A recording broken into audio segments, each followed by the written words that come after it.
What's going on in the Phoenix metro real estate market? A lot of twists and turns. You're going to be shocked at some of this information, so stick around to the end. Some people are going to be very happy with the information, others not so much. Please click like, subscribe, leave us a comment. That truly helps the channel grow. Last year we were over 8,000 new listings and now we're under 3,000. That's a huge decrease in new listings. What's causing it? We're going to find out. It's not the end of the world when we see one side or the other fluctuate. In other words, sometimes there's very low inventory, sometimes there's super high inventory. We'd like to see the perfect balance. That always doesn't happen. What does happen is it gives one side an advantage for a certain given amount of time. None of us have a crystal ball to know how long that time is going to be. So what you have to do is run your numbers, calculate your moves, and when you see a clear shot, you take it. Now's the time for one side to take advantage of what's going on with the other side. When we look at active listings month after month, the numbers don't seem to be so bad because they're creeping up slowly. But when we look this year versus last year, there's a lot more inventory. Interest rates, inflation, those are still things that are weighing heavy on people's minds. You see an inventory start building if sellers put their houses on the market and buyers aren't buying. Is it a good time for buyers to get out there shopping? We're going to talk more about that a bit down the road, but I think you can take an educated guess. Sellers might be in a position that they have to, not get exactly what they were looking for. And buyers know that if there's more product on the shelf, they can take their time and be selective. They're not being as rushed. That's what happens when we start seeing active listings spiking. When I said there's a lot of twists and turns in the real estate market, closed listings is a prime example of exactly what I'm talking about. What I'm telling you now is there's no reason not to be thinking about selling your property or thinking about buying one, perhaps both.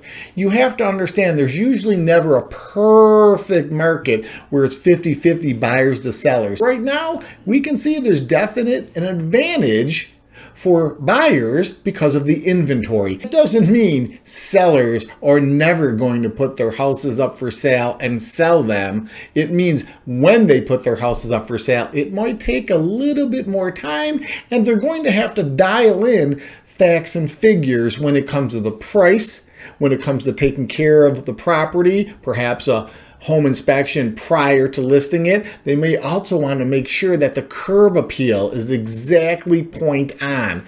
Looks do have a lot to do with why people would want to view your property. Those first couple of pictures are spot on. You have to grab the attention of the viewer so they go on to the next picture and then obviously read more description about the property. The other thing is, which I just mentioned, is you want to make sure that you're priced about where you need to be. There's nothing wrong with testing the proverbial water, but you do have to understand if there's more inventory, typically sellers are going to compete with other sellers. That's an advantage for buyers. So pricing your house properly is one of the 3 P's I always speak about: price, product, promotion. If you're looking for your dream home, perhaps an investment property or a second home here in the Valley of the Sun, then our new mobile app is for you. It's fast, it's private, it's accurate. Best of all, it's free. Go ahead, give it a try.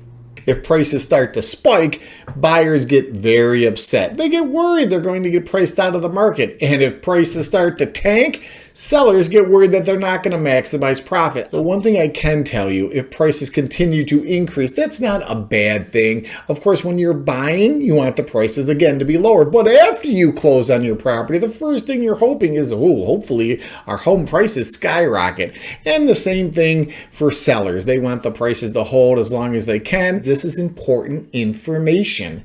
Sometimes you're downsizing, sometimes you're upsizing. So depending on what side of that coin you're on, the percentages of profit could alter your decision to when you want to buy and or sell. When it comes to real estate, it's like anything. You have to do your homework. The more knowledge you have, the more power you have.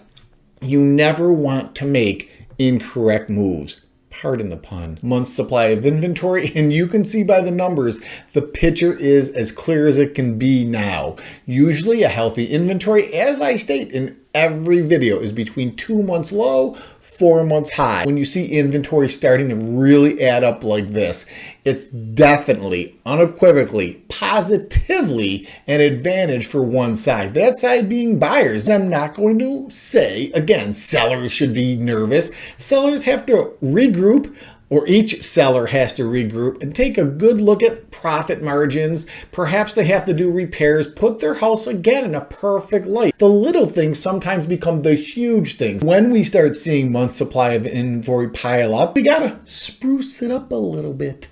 Okay, with this one, maybe I am getting a little bit nervous. If it was 100%, homes would be flying off the shelves in a snap of your finger. But we're not at 100%. We're not even at 90%, nor 80, nor 70. When you start getting in that 60 range, the next thing is 50%, which I don't know we're gonna get to that low level. That's not where any seller wants to be. Again, buyers might be smiling ear to ear, knowing that they have a monster advantage if we hit that number. There's a lot of different things you as a seller can put your property in best position to make sure that you stand out from the competition.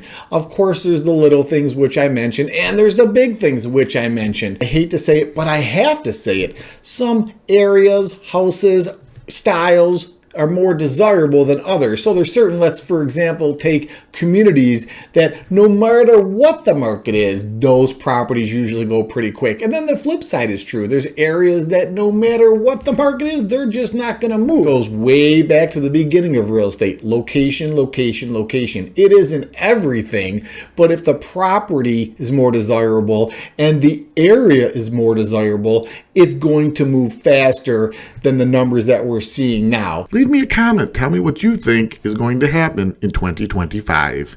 Up and away with days on market, which is exactly what buyers want to hear and not exactly what sellers want to hear. When markets shift one way or the other, there's going to be an advantage, but it doesn't last forever. Ebbs and flows. Like life in oceans, real estate follows that pattern as well. Right now, advantage buyer, inventory's up. Most people are waiting for interest rates and inflation to go down to make mortgage payments easier to manage.